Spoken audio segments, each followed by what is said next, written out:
Hey everyone, welcome to Cambodia.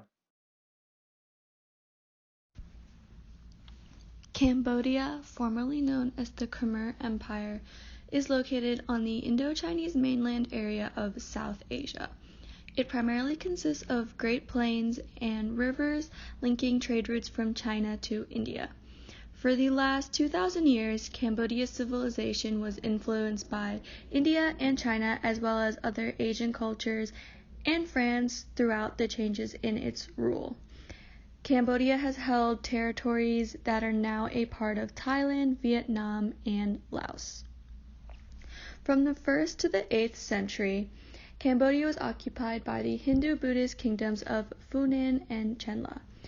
From the 9th to the 15th century, Cambodia was occupied by the Classical Age of Angkor. Cambodia reached its apex in the 12th century with the construction of the Angkor Wat and Bayon temples.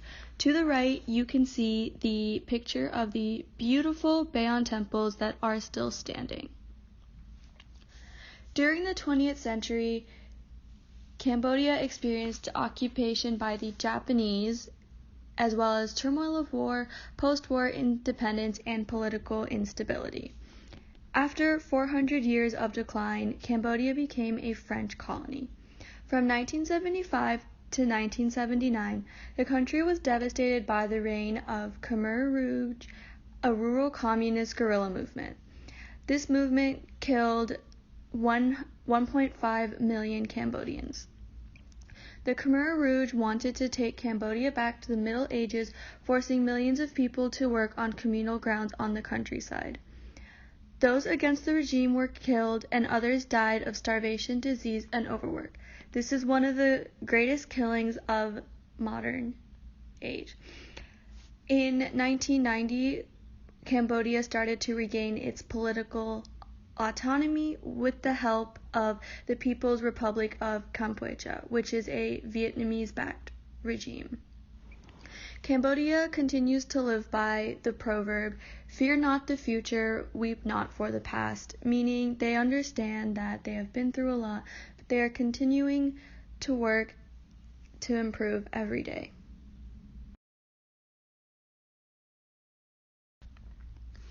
As of 2020, the population of Cambodia has reached over 16 million people with an increased population rate of 1.41%. Its fertility rate is a 2.5% declining every year. As far as life expectancy, the life expectancy for females is 72.7 years and for males it's 68.2. From 1980 to present, the life expectancy rate has been steadily increasing. The infant mortality rate is 1.93% and the child mortality rate is 2.24%, both declining from 1980 to present. 76% of Cambodians live in rural areas while 24% live in urban. If you look to the right of the screen, the first picture depicts the population pyramid of Cambodia as of 2010. If you see, there's not a lot of people that reach the ages of older than 70 or 75 years old. These are the people that were alive and well during the Khmer Rouge reign of 1975, showing that not a lot of people survived that reign. If you can see around the ages of 25 to 30, there is a boost in the amount of people living during those ages. These are the ones that would have been born right after the reign of Khmer Rouge as Cambodia began to liberate itself, sort of like a baby boom. Right below the population pyramid is a life expectancy at birth rate for Cambodia.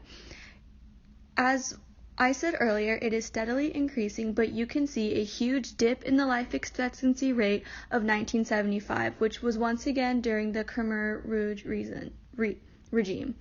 If you compare the population pyramid to the life expectancy at birth, you can see what impacts the reign of Khmer Rouge had on Cambodia in the past and the effects that they have on its population right now. Approximately 55% of the Cambodian population is employed through agriculture. Rice and rubber are the main export crops. The three other pillars of Cambodia's economy are construction, manufacturing, and their tourism. Their GDP in US dollars is $18.05 billion, and their GDP per capita, also in US dollars, is $1,158.70. Both of these numbers are based off of the 2015 estimates. And their total expenditure on health as a percentage of their GDP is only 5.7%. Cambodia's largest economic sector is the garment and textile industry. This sector accounts for 80% of the country's exports, and it employs approximately 335,400 workers, 91% of which are female. This is according to data from 2013. However, this sector fundamentally operates in the final phase of garment production, as Cambodia does not currently have the infrastructure for widespread textile manufacturing. Furthermore, very few of these companies and factories are locally owned. Most of them fall under the control of entities in other parts of Asia, namely China, South Korea, and Malaysia, among a few other smaller states.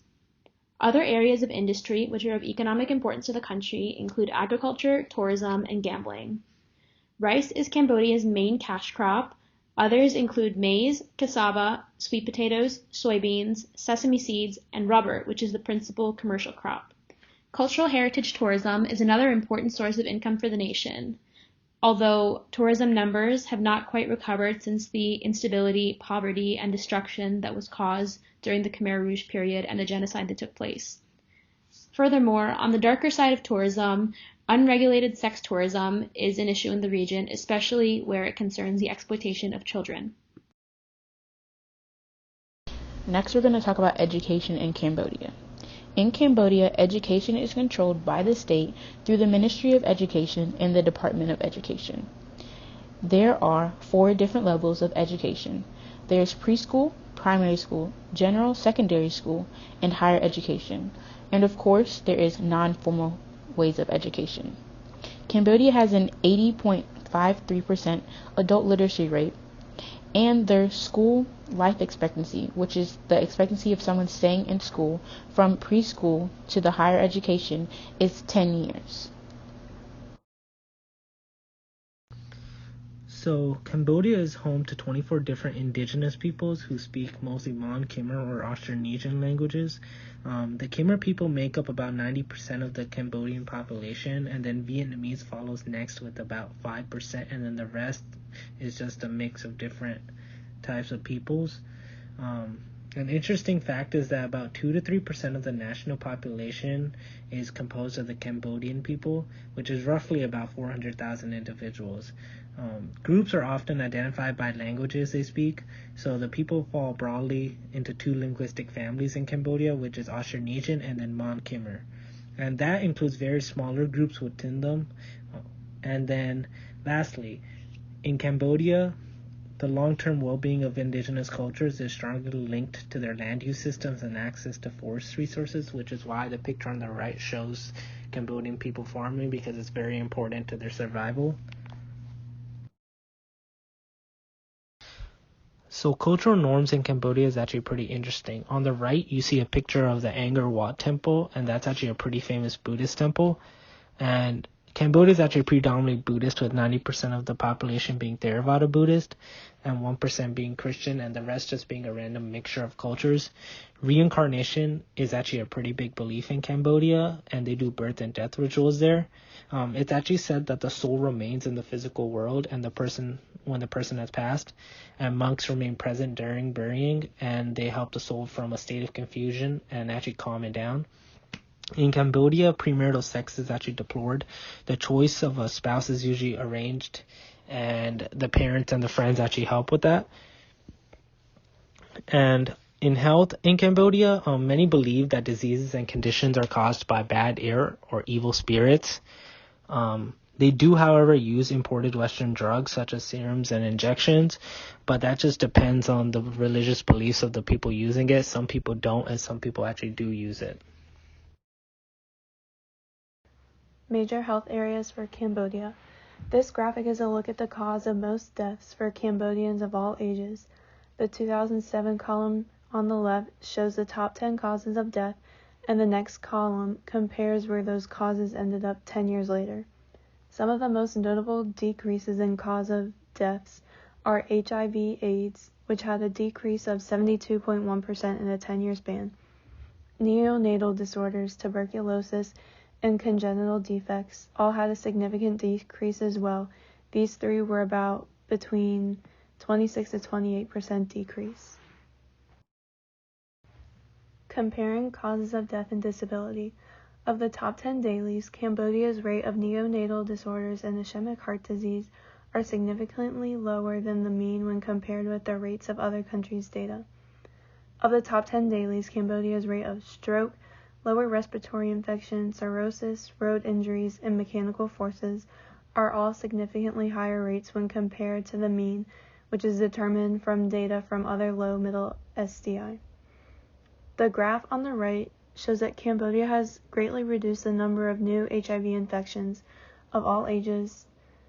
2018 and 2019 have shown that there have been less than 1,000 new cases each year. This is also seen in the first graphic as the cause of death from HIV and AIDS falls from number 6 to number 18 in a 10-year period.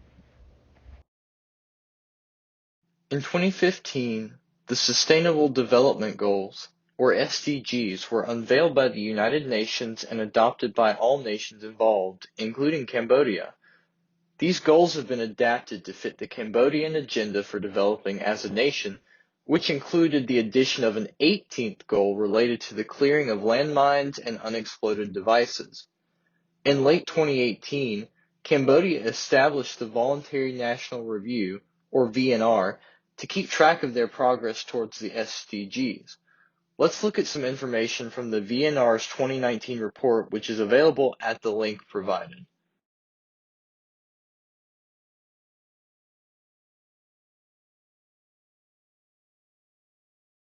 The royal government of Cambodia prioritized 6 of the SDGs: quality education, decent work and economic growth, reduced inequalities, climate action, peace, justice, and strong institutions, and partnerships for the goals.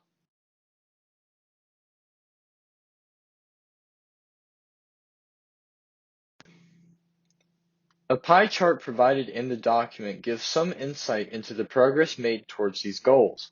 About a third are ahead of schedule, close to a third are on track, and just over a third have no data to show what progress has been made.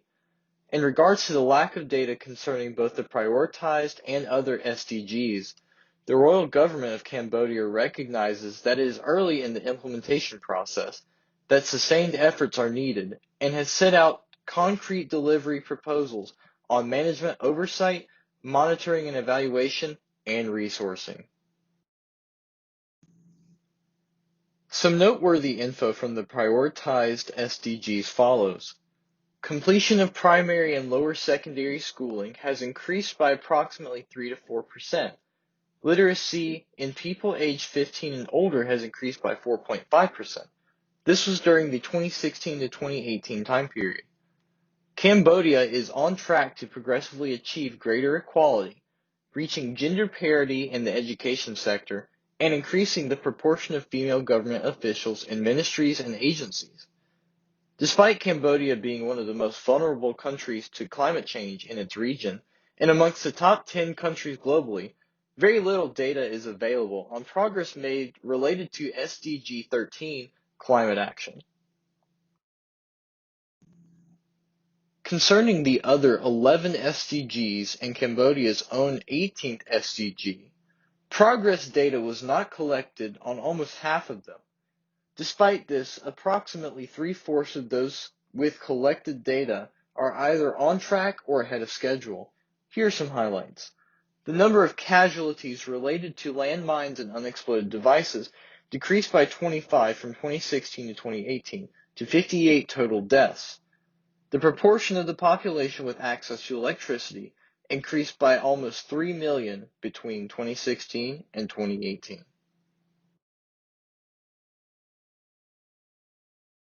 These are our sources. Thanks for watching.